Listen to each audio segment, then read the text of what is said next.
Hello everyone, welcome to episode 151, the inaugural lifting of the bra strap, if you will. I'm sorry, I'm banging my desk. I'm really fidgety this morning. No way around it. Fidgety. And breaking out. That's what you get. That's what you get. We're on time. It's Monday. I'm recording. Oh my god. Might I be getting back to normal? Or whatever that is for me. I don't know. But I did redye my hair. Isn't it pretty? I know. I need to reshave this part. It's getting to that really weird, spiky, porcupiney part right here. Just a couple of notes before we go into the podcast. It's raining really bad. And there has been some thunder. So I have a neurotic cuddlebug directly below me who is shaking maniacally. He may start panting. If you notice any weird panting. I do have the TV on in the living room, which usually calms him down a little. Oh, there goes the yawn. We're going to start panting soon. And so yeah, I will be paying attention to Bebop intermittently while this records because he is a sad, pathetic man. But he got a haircut. If you follow me on Instagram, I am obsessed with taking pictures of him when he gets his haircut because he's really cute. Okay? And he's an old man. He's 13 this year. He'll be 13 on September 11th. Go figure. So, what have I been up to this week? Well, last week, hubby was in Tennessee for a thing for work. A useless thing, but a thing nonetheless. So he was gone from Monday to Friday. That was really boring. FYI, if that's a taste of how the year is going to go, I'm going to be really bored. Not exactly like bored. Like, I mean, there's work to do, there's stuff to do, there's cleaning to do. There's always something to do, but when you get tired and your body's like, you need to sit down. And then you sit down and then you're like, okay, now I'm bored. Was not a fan. Probably will not be a fan of that coming up, but whatever. So be it. I got stuff done. Not necessarily a lot of, I would have liked to get more dyeing done. But I ended up doing some poonies, which will be in the shop tomorrow, Tuesday, the 29th. So if you're seeing this, I will show them to you later. But got those done. Jack came over. We watched one of the playoff games. I hate to say it, but I'm kind of indifferent this year. I'm not a Wild fan. They're actually in the playoffs, and I'm like, I watched a playoff game, right? First of all, there's no Don Cherry here. Watching hockey, and all my Canadian folk, my non-Canadian folk are like, whatever, I don't understand you, but my Canadian folk will know. If you're not watching it on the CBC with Don Cherry and the dude, whose name, Terry or something, I don't remember his name, I know his face, I can see it, I can't remember his name. But if it's not those two, I feel like I'm missing something. There's no Don Cherry for my intermission breakdown, and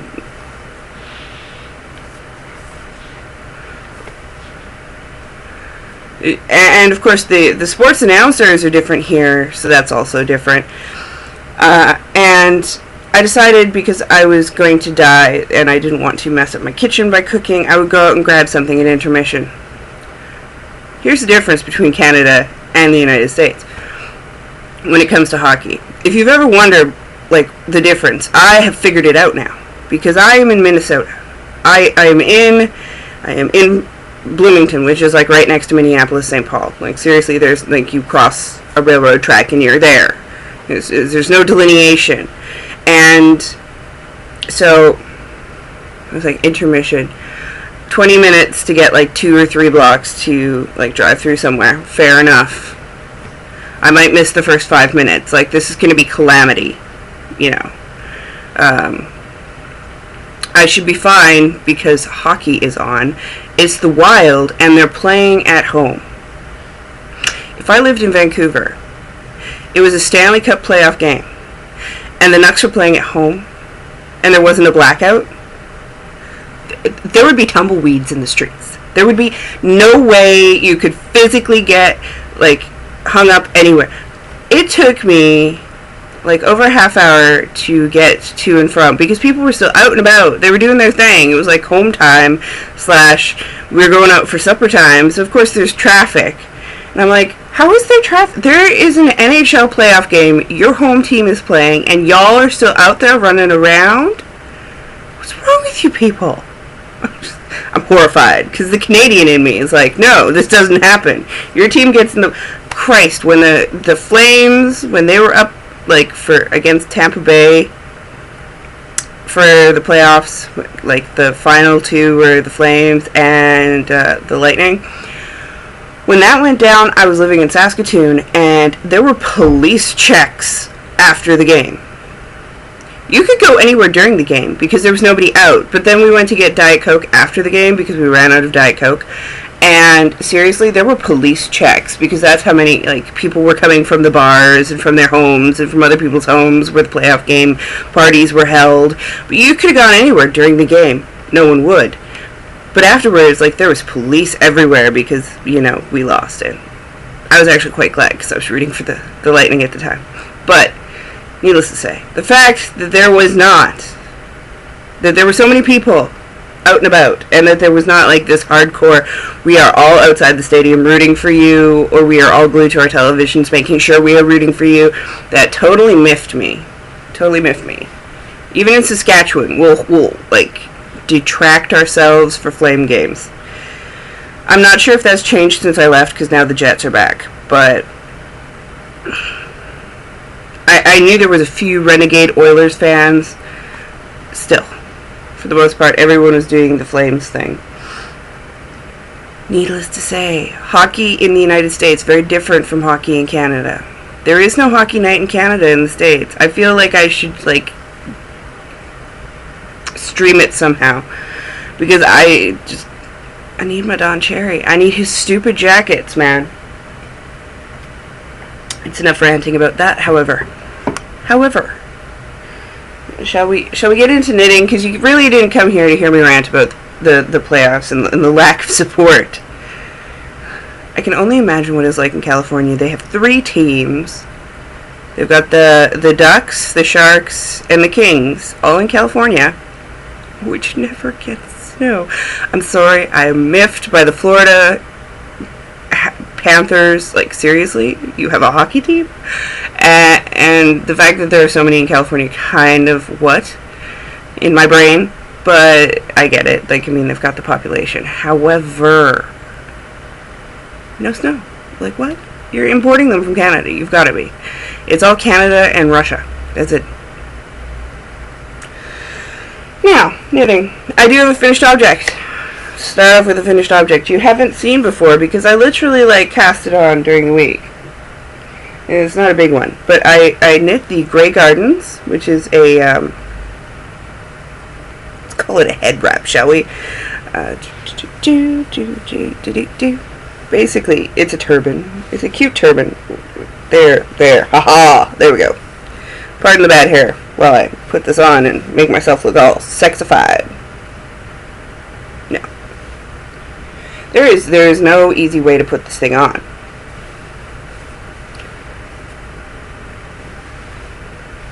There, that's a little rock and roll.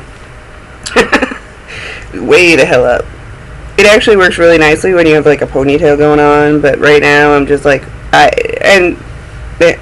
there. Maybe. We'll call that a day. This is the Grey Gardens, which is a free pattern on Knitty by... Didn't bring my iPad, it's charging. Rachel Price and Kate Burgess, or Bergs, I want to say. They're the ladies of Spin Cycle Yarn. Anywho, I did actually spin this yarn to make this. It's entrelac. This is my first entrelac, and then you've got my bad seam at the back. It wouldn't have been so bad except that there was, like, a purple, and there wasn't so much purple in those particular blocks. However, for a first time entrelac, I'm pretty pumped with myself for actually getting it done. And I really liked it. It was kind of like crack, because once you finished a row, you really wanted to see what happened on the next row. This is Handspun Knitter's Nightmare Bump of the Night base, which is the BFL base, in the Grave Robber colorway. I spun it as a single, worsted single. See there. Now you can see my crappy seam. But whatever. Crappy seams aside, if it's cold, I'm not really gonna. And my hair went all ploofy, ploofy. I'm having issues. Whatever. You still love me. But it was good. It took me 3 tries. I screwed up the first 2 times I started, because you have this starting block set, and then you go into row 1, and I wrote row 1 wrong. And because it's a free pattern, I can tell you. So you start off by doing this little row of these little blocks, this one and this one, all the way across. And then you have these 2 side triangles right here and right here that you do. And then you have the 3 in the middle. Well, I did the side triangle all the way across, and was like, how am I supposed to do the middle triangle? I don't know. Maybe that. So then I did the middle triangle on the next row, and I was like, this is not right at all. And, sorry, my mom's pinging me. I may have to pause if the hubby rings. He forgot his work phone, he forgot his cell phone, he forgot his iPod. Yeah, apparently he was running late this morning. It's Monday, and neither of us felt like getting up. Go figure. So, I ripped that back, and then I did it again. And, what did I screw up the second time? I screwed up a block, so I screwed up the block order on the second time, and on the third time I actually got it. So, needless to say, if you're going to start doing entrelac, however you want to say it, entrelac, be French, entrelac. If you're going to start doing entrelac and you've never done it, you have your start border, you have this little right triangle, then you have the right leaning diamonds, if you will, rectangles, and then you have a finishing half triangle. Then on the left row, you got none of that. So if you're that's where it was. I picked up on the wrong corner, because you have to pick up stitches for your little these corner pieces, and I picked up wrong, and it went all wonky, and then I couldn't get it back, so I was just like, screw this, I'm starting again. This does have a little twist, so you have a little turban-y thing going on here. The twist was kind of adventurous, shall we say, for a first time entrelacking. I don't know that I would recommend doing it for a first time entrelac, and apparently this strap is just against me today. I don't know if I'd recommend, unless you're feeling adventurous, because I could have screwed this up in a multitude of ways. I stopped myself a few times just to triple read the pattern for the twist, because you basically separate it out and you knit the entrelac strip, and then you knit the other entrelac strip, and then you join them again. And if you're not used to the setup of entrelac, it can be a little discombobulating. But it's pretty, and it's going to be a show sample probably, because it's like, hey, look, it's hand spun from my stuff. I never do that. I'm going to work with this. So there you have it. That was my finished object. I have a few squares. My giant navy bag. Like, we have these everywhere. I'm pretty sure if you, like, it's got to be a thing, right? Okay, so which ones did I finish this week? This week I finished this one. Which other ones did I finish? I tried to put them in an order, which kind of messed up everything. I finished this one.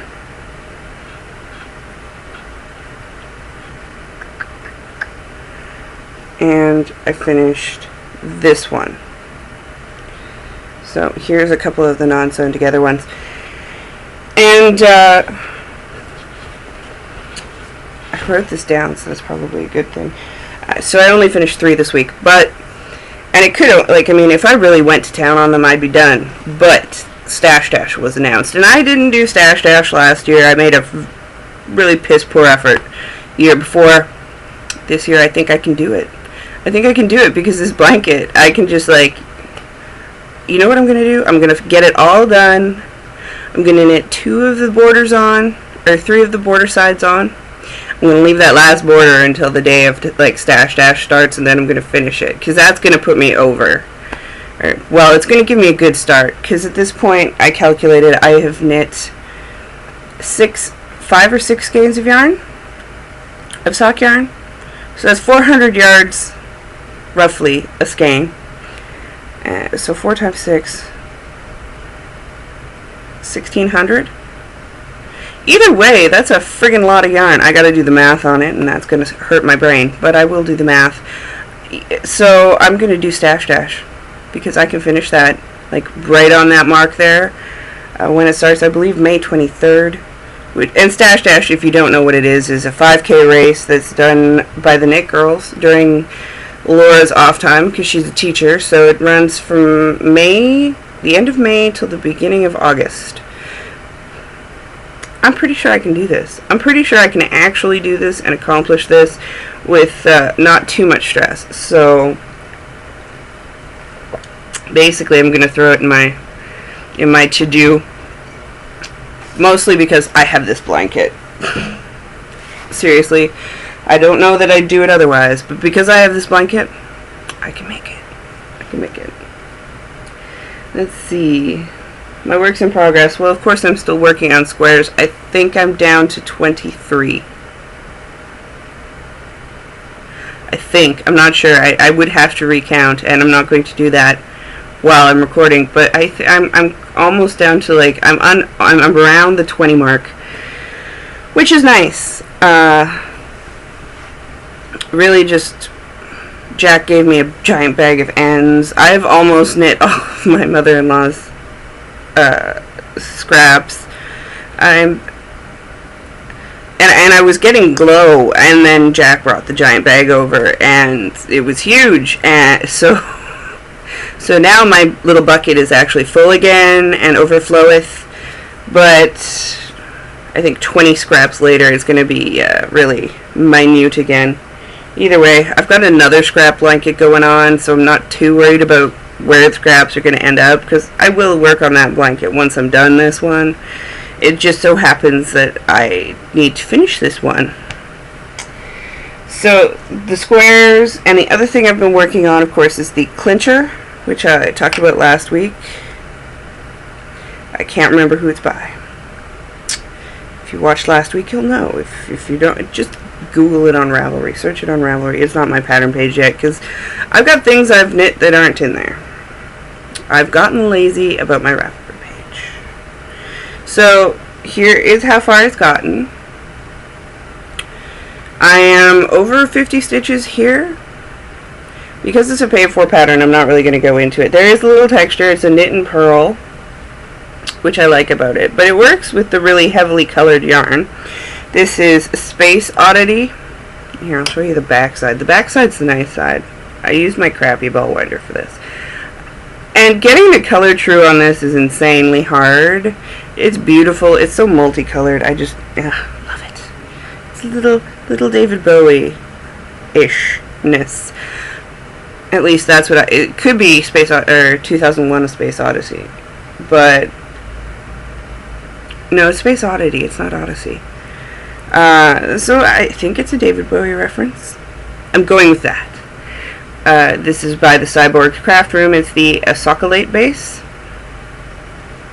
And yeah, it's good and mindless.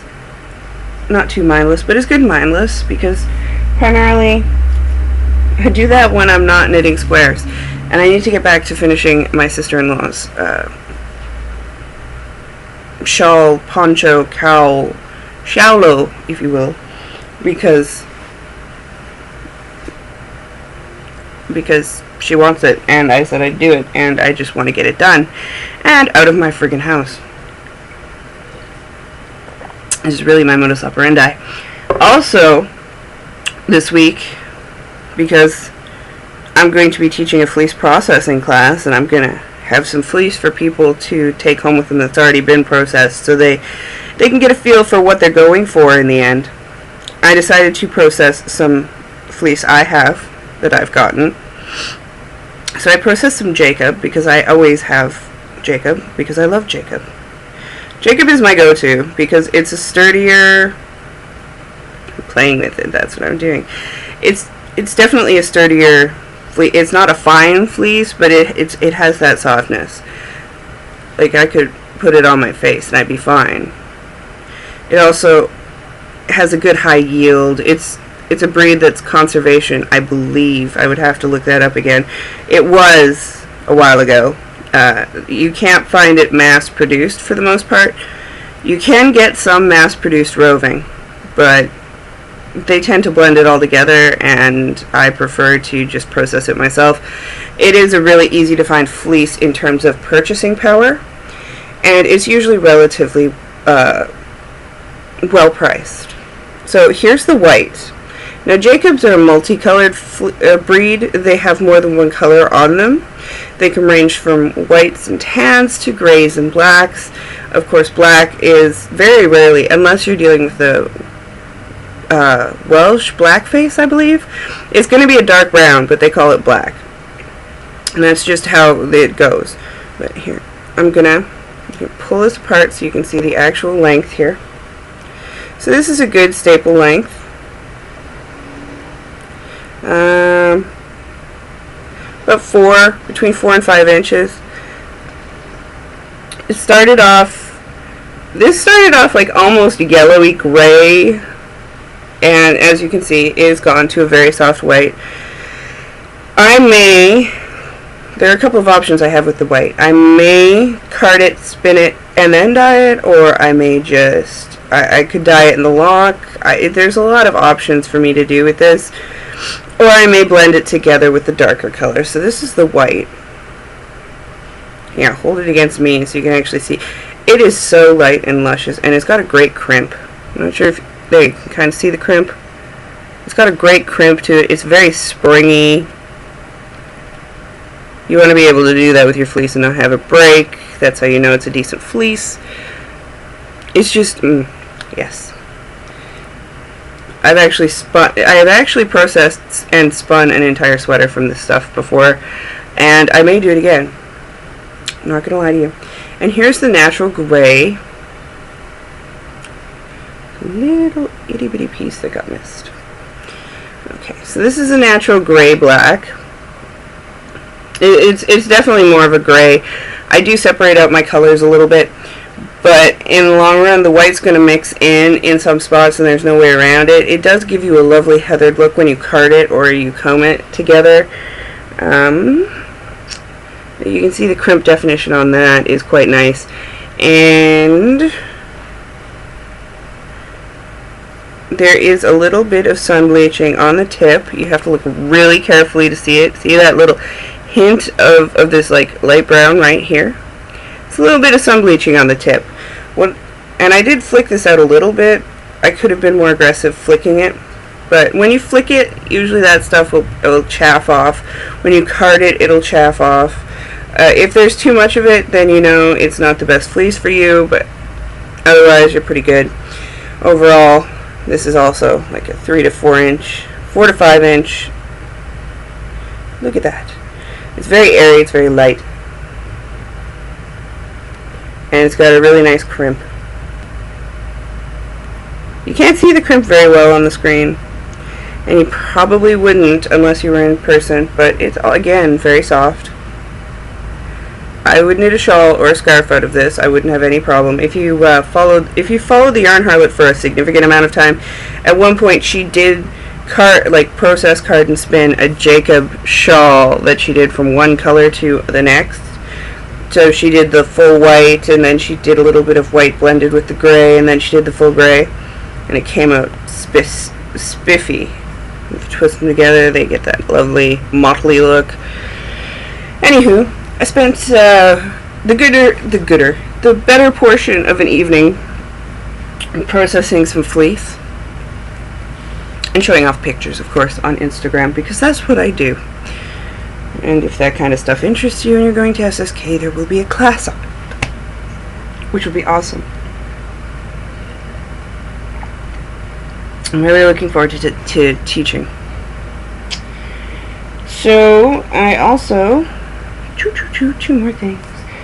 I told you last week, and I was right. I actually went and checked the mail after I recorded, and sure enough, here they were.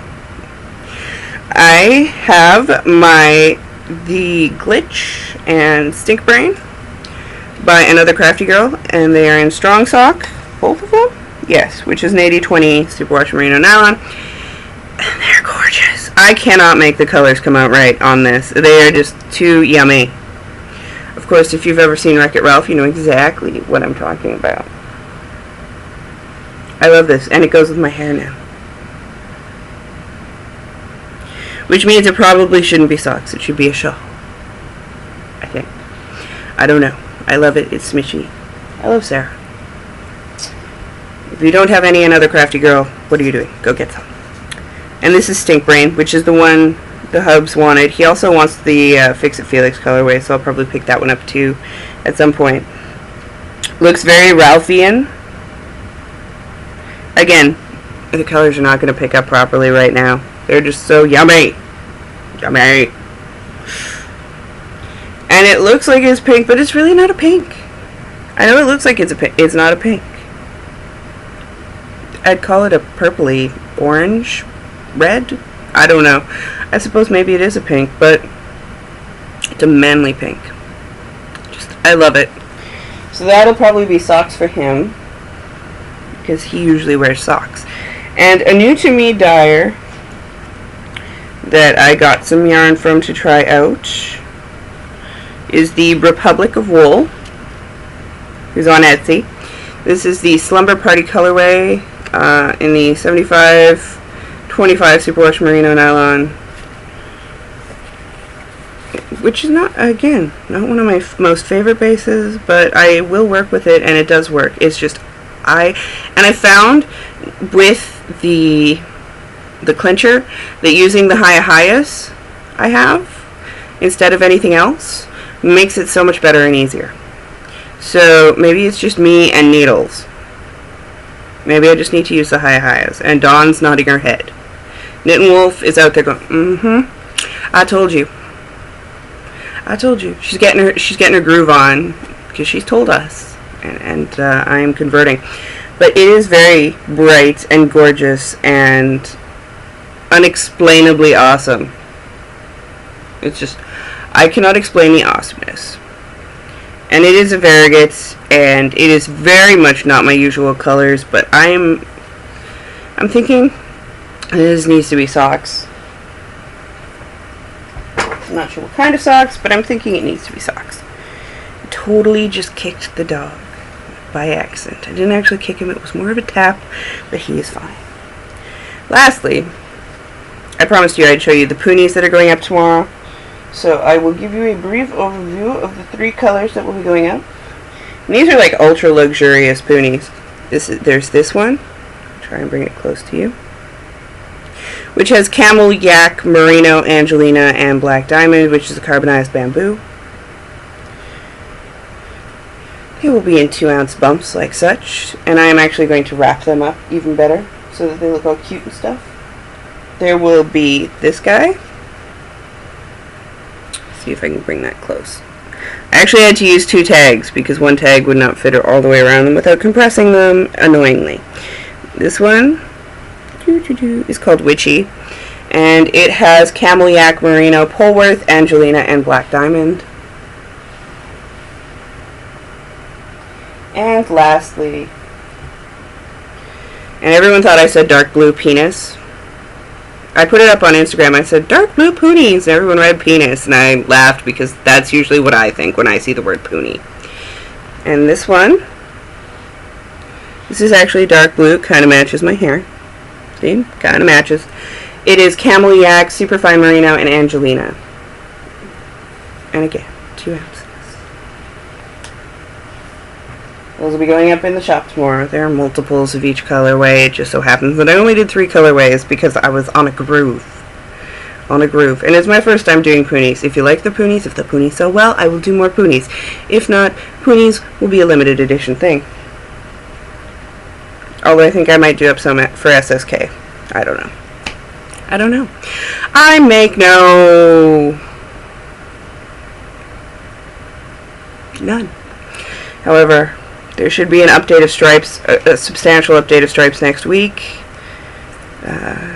which will have more of the Seashore colorway, which was named after Seashore Sharon, and she received hers, and I'm very happy about that. She's a very lovely, wonderful woman. If you've ever had the lovely, can I just say lovely one more time? Lovely. If you've had the opportunity to meet her, you of course know how awesome she is, and if you have not, you should.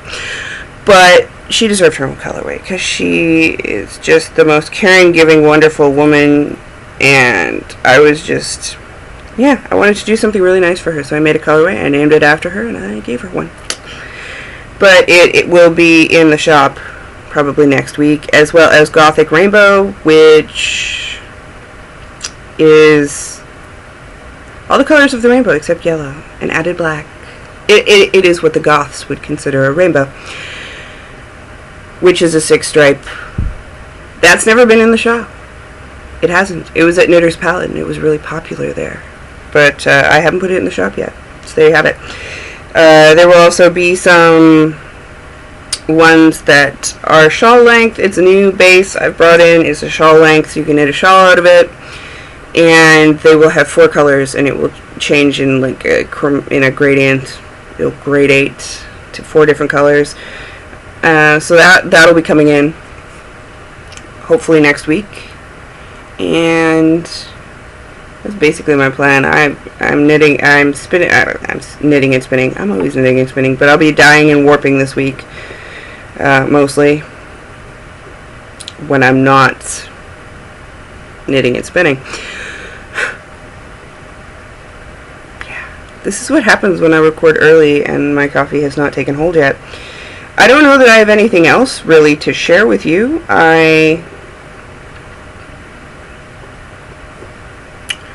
I've shown you everything I've got.